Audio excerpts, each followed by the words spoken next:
Եղանակային անբարենպաստ իրավիճակը շարունակվում է մեր շրջանում, դժվարություններ ստեղծելով հատկապես ճանապարհային երթևեկության համար։ Ջանտեղումները, մառախուղն ու սառնամանիքը զգալիորեն ազդում են ավտոճանապարհների անցանելիության վրա։ Ճանապարհների վիճակի վերաբերյալ հեռախոսակապով հարցազրույց ունեցանք «Ջավախք ավտոգզա» ընկերության մենեջերի հետ, ով տեղեկացրեց, որ չնայած բարդ պայմաններին, ճանապարհների մաքրման և անվտանգ երթևեկությունն ապահովելու աշխատանքները իրականացվում են շարունակական ռեժիմով։ Ըստ նրա համապատասխան տեղեկատվության, մշտապես գործի մեջ են և վարորդներին հորդորվում է պահպանել երթևեկության կանոնները, ցուցաբերելով առավել զգոնություն։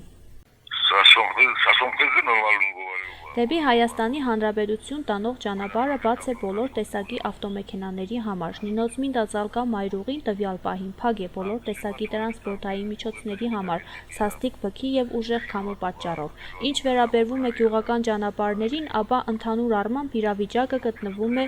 նորմալ վիճակում, գրեթե բոլոր գյուղերը հասանելի է և ճանապարհները բաց է երթևեկության համար։